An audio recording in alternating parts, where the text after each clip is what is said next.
What's up, guys? Here we're on to a couple reactions here today. Links in the description if you are interested in any of the music that I create. It is available below for free.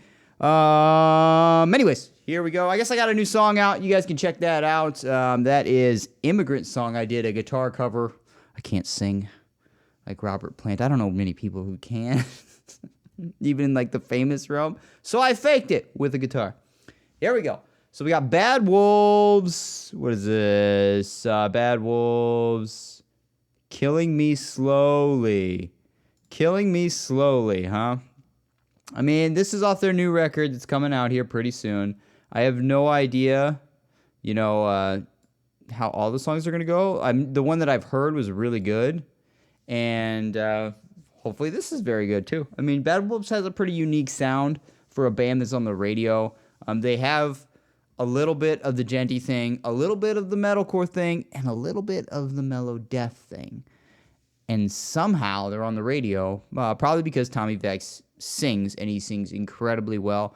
And I always felt like bands like Soilwork just never got to the radio, and I don't know why, because they sing pop hooks. They're a band that can really play and really compose music and has, great technical prowess, while also being extremely melodic. So, anyways, guys, let's check this out. We got Bad Wolves, Killing Me Slowly. Here we go.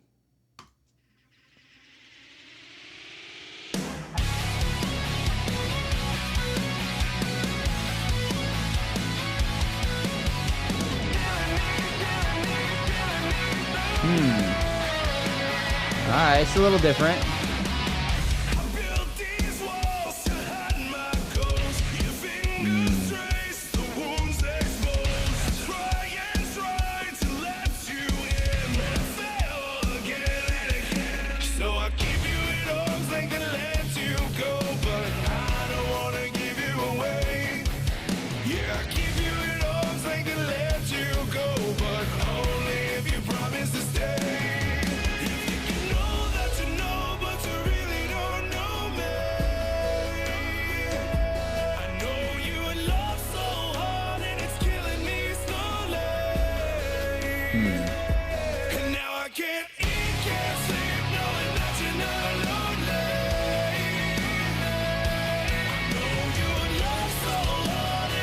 This has a Nickelback vibe.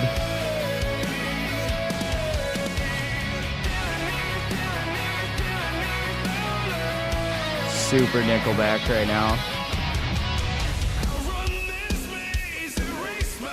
He even sounds like Kroger.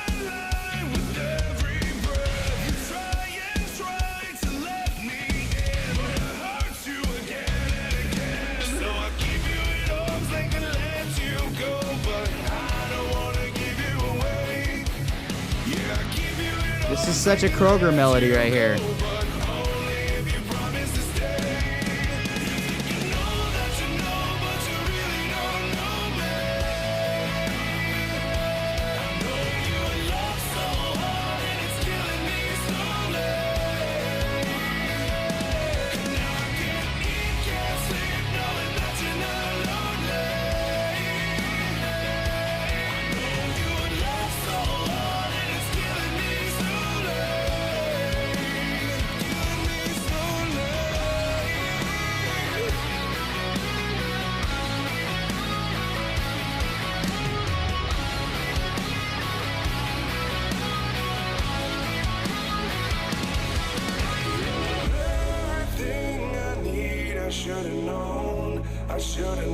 There's basically a motif on the vocal there with that lead,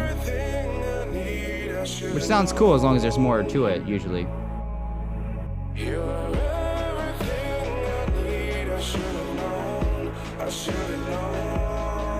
These are kind of production tricks right here.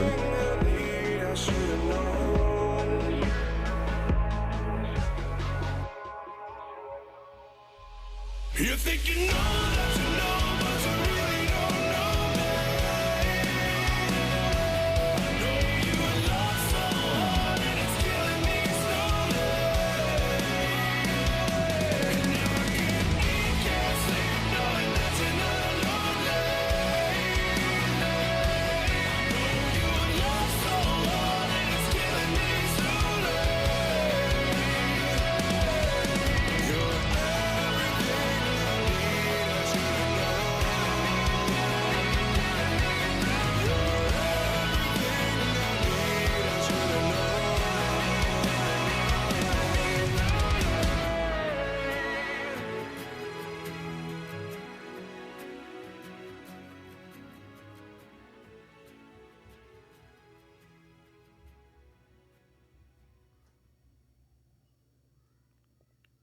Well, I'm not gonna lie, I was excited, and then I heard it. Like I don't. All right, there's no way to sugarcoat this. That fucking sounded like Nickelback. And hear me out, okay? I don't mind Nickelback.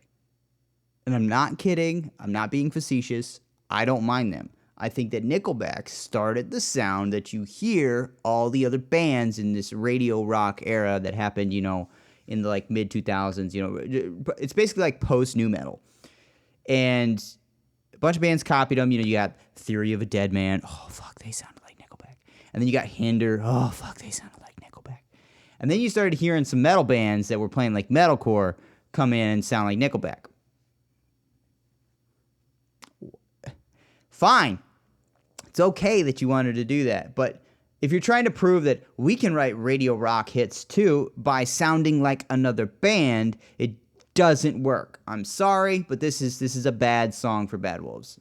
I'm just gonna say it. I'm gonna be controversial here and fucking just come out of the closet here. I love Doc Coyle. I think Doc Coyle does an awesome podcast. I think that generally speaking, he writes great music. I think he's a very good guitar player, maybe better than he thinks he is. As far as when he wants to color things up and make it his own style, he's very good at that.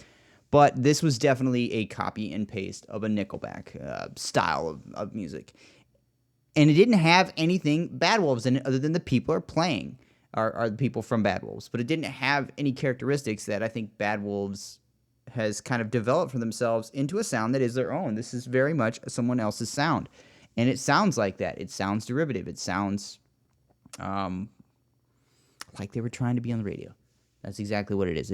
I mean, some people call it selling out. I don't think I call it selling out. Who doesn't want to be on the radio or on these Spotify playlists or anything like this? That's how you make money now. You're not going to make money any other way. So you got to kind of find a medium there, or you got to fucking grind it out real hard for like 10 years, which Bad Wolves have only been around for like a year or two, but for like 10 years, and then maybe you'll get some shit, you know, that pops up and makes the charts and eventually gets big. Like, great example is Lamb of God. Lamb of God was going for 10 years before anything really happened. So, and then now they have their own sound, and it's a thing, and they're a staple. And I think you should want to be a staple and not just want to be like somebody kind of coming in and chiming in on whatever's popular. And that was very much whatever's popular. Didn't sound anything unique. I heard nothing in it that I was like, yeah, I'd come back to this song. I felt like I've heard this song before a lot from other bands. It just didn't do it for me. I mean, the first record had a bunch of fucking awesome songs on it. It had some songs that sounded like they were aiming for the radio too.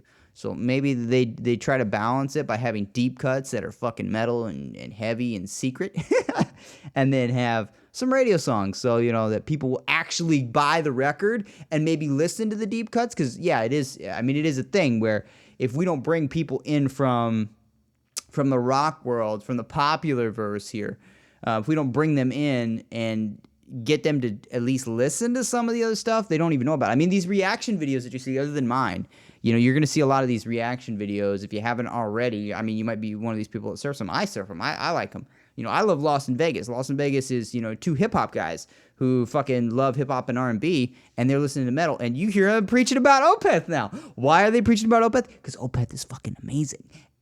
And they never got the chance to hear them because they always had this mindset that it wasn't music for them. It was music for somebody else. It was music for a niche market. When really, music is music, and some people are making music to be on the radio, and some people are making music to push it forward and make something that you haven't heard before and try to entertain people in a unique way, like give people a perspective that they wouldn't otherwise hear. This is the same thing with podcasts. So you're hearing, opinions that you wouldn't normally hear, and you're getting to hear long-form conversation. I feel like music is going into that realm where people want to hear more intricate stuff, want to hear more unique stuff, want to hear stuff that's not of the typical ilk.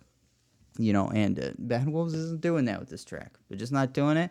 I mean, I'm not going to write them off because I think that, you know, the first track was very good. It was very well written. That track was fucking awesome. This track is a radio stinker to me.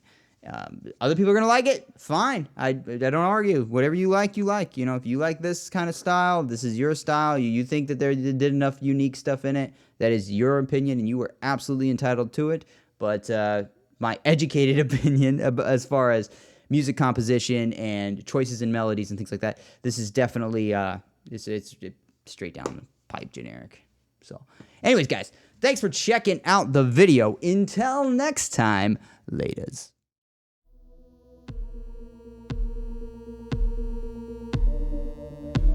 The last few moments of this wild ride we call life could just be a transition from world to world.